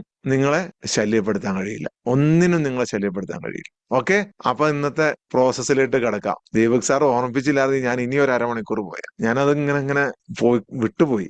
ഓക്കെ, അപ്പൊ നിങ്ങൾ എല്ലാവരും ഒന്ന് റെഡി ആയിട്ടിരിക്കുക, എല്ലാവരും ഒന്ന് കൂളായിട്ടിരിക്കുക. ആദ്യമായിട്ട് പങ്കെടുക്കുന്ന ആരെങ്കിലും ഉണ്ടെന്നുണ്ടെങ്കിൽ വളരെ കൂളായി, വളരെ റിലാക്സ്ഡ് ആയിട്ടിരിക്കുക. റിലാക്സ്ഡ് ആയിട്ട് നിങ്ങൾ ഇരിക്കുക. വേറെ ഒന്നും ഇതില് പ്രത്യേകിച്ച് നിങ്ങൾ കണ്ടിട്ടുള്ള യോഗയോ അല്ലെങ്കിൽ ധ്യാനമോ മെഡിറ്റേഷനോ ഒന്നും അല്ല ഇതിൽ സംഭവിക്കുന്നത്. അതൊന്നും അല്ല ഇത്. നിങ്ങൾ അങ്ങനെ ഒന്നും പ്രതീക്ഷിക്കുക, അല്ലെങ്കിൽ അതാണ് ഇതാണ് അങ്ങനെയാണ് ഇങ്ങനെയാണ് ഒന്നും ചിന്തിക്കേണ്ട. ഇത് കംപ്ലീറ്റ്ലി ഡിഫറെന്റ് ആണ് നിങ്ങൾ ചെയ്യാൻ പോകുന്നത്. Okay okay okay, very good very good. അപ്പൊ നിങ്ങൾ ഇതൊന്നും അല്ല നിങ്ങൾ അറിയാൻ പോകുന്നത്. ഇതൊന്നും അല്ല നിങ്ങൾ ചിന്തിക്കാൻ പോകുന്നത്. ഇതൊന്നും അല്ല നിങ്ങൾ കേട്ടറിഞ്ഞിട്ടുള്ളതോ നിങ്ങൾ കണ്ടറിഞ്ഞതോ അല്ല സത്യം. അതൊന്നും അല്ല യാഥാർത്ഥ്യം. അതൊക്കെ നിങ്ങളെ താൽക്കാലികമായി നിങ്ങളെ ഇത് ചെയ്യാൻ വേണ്ടി, അല്ലെങ്കിൽ താൽക്കാലികമായ ഒരു രക്ഷയ്ക്ക് വേണ്ടിയിട്ടാണ്. ഇത് ശാശ്വതമായ രക്ഷയ്ക്ക് വേണ്ടിയിട്ടാണ്. അപ്പോൾ ഈ പ്രോസസ്സ് എന്ന് പറയുന്നത് നിങ്ങളുടെ യഥാർത്ഥ സോളിനെ, ആത്മാവിനെ കണ്ടെത്തുന്ന, അതിനെ അവേക്കൻ ചെയ്യുന്ന, അതിനെ ഉണർത്തുന്ന ഒരു പ്രോസസ്സാണിത്. ഇത് നിങ്ങൾ ഒന്നും ചെയ്യേണ്ടതില്ല, ഒന്നും ആലോചിക്കേണ്ടതില്ല, ഒന്നും ചോദിക്കേണ്ടതില്ല, ഒന്നും പ്രാർത്ഥിക്കേണ്ടതില്ല, ഒന്നും ചെയ്യേണ്ടതില്ല. ഒന്നും ചെയ്യണ്ട എന്നുള്ളതാണ് ഇതിലെ പവർ എന്നുള്ളത്. നിങ്ങൾ വെറുതെ ഇരുന്നാൽ മതി. ബാക്കി കാര്യങ്ങളെല്ലാം വേണ്ടവർ ചെയ്തോളൂ. ഓക്കെ, നിങ്ങളൊന്നും ചെയ്യണ്ട. നിങ്ങൾ വളരെ കൂളായിട്ട് വെറുതെ നിശ്ചലമായി, നിശബ്ദമായി, ജസ്റ്റ് ഇതെന്താണ് എന്ന് കേട്ടുകൊണ്ട്, ഒന്ന് ശ്രദ്ധിച്ചുകൊണ്ട്, വെറുതെ കണ്ണുകൾ അടച്ച്, നിങ്ങളുടെ ഇതുവരെ നിങ്ങൾ ഞാനാണെന്നുള്ള ഭാവം, ഞാനെന്നുള്ള ഭാവം എല്ലാം ഉപേക്ഷിച്ച്, നിങ്ങളുടെ വിഷമങ്ങളും സങ്കടങ്ങളും എല്ലാം ഒരു കുറച്ചു നേരം അവിടെ ഇറക്കി വെച്ച് വെറുതെ നിശബ്ദമായിട്ട് കണ്ണടച്ചൊന്ന് ഇരുന്നാൽ മാത്രം മതി. ആ നിശബ്ദതയിൽ എപ്പോഴെങ്കിലും നിങ്ങൾക്ക് ആ ഒരു ഫീൽ നിങ്ങൾക്ക് കിട്ടും. വേറെ ഒന്നും ചെയ്യണ്ട, ഒന്നും ചെയ്യണ്ട. കംപ്ലീറ്റ്ലി ആ ഫീല് പോലും നിങ്ങൾ പ്രതീക്ഷിക്കണ്ട, ഒന്നും പ്രതീക്ഷിക്കണ്ട. ഒന്നും പ്രതീക്ഷിക്കാതെ കംപ്ലീറ്റ്ലി സറണ്ടറായി, കംപ്ലീറ്റ്ലി നിങ്ങൾ പ്രപഞ്ചത്തിന്, ഈശ്വരന്, യൂണിവേഴ്സിന്, ദൈവത്തിന്, അള്ളാഹുവിന്, ആ ഏതാണോ ആ പരബ്രഹ്മം എന്ന് പറയുന്ന ആ ഒരു സൂപ്പർ ശക്തി, ആ ഒരു പവറിന്, ആ ഒരു സൃഷ്ടാവിന് നമ്മൾ കംപ്ലീറ്റ് സറണ്ടർ ചെയ്തുകൊണ്ട് കുറച്ചു നേരം, വളരെ ചുരുങ്ങിയ നിമിഷങ്ങൾ നിങ്ങൾ ഇരിക്കുക. നിങ്ങളുടെ ശബ്ദമയമായ നിങ്ങളുടെ ഈ ഒരു ജീവിതത്തിൽ കുറച്ചു സമയം നിങ്ങൾ പൂർണ്ണമായിട്ടും നിശബ്ദമായി ആ ഇരുട്ടിനെ കണ്ട്, ആ ഇരുട്ടിനെ ആസ്വദിച്ച്, അതിൽ കാണുന്ന കാഴ്ചകളെ നിങ്ങൾ ആസ്വദിച്ച് ഫീൽ ചെയ്ത് ഒന്നിരിക്കുക. അത്രേ ഉള്ളൂ, വേറെ ഒന്നുമില്ല. യെസ്, അപ്പൊ നിങ്ങൾ ജസ്റ്റ് സ്ക്രീനിലേക്ക് നോക്കിയിരിക്കുക. നമ്മുടെ കോൺസെൻട്രേഷന് വേണ്ടിയിട്ട് ഒരു പിക്ചറും മ്യൂസിക്കും കാണിക്കുന്നുണ്ട്. നിങ്ങൾ പൂർണ്ണമായിട്ടും അതിലേക്ക് ശ്രദ്ധിച്ചിരിക്കുക.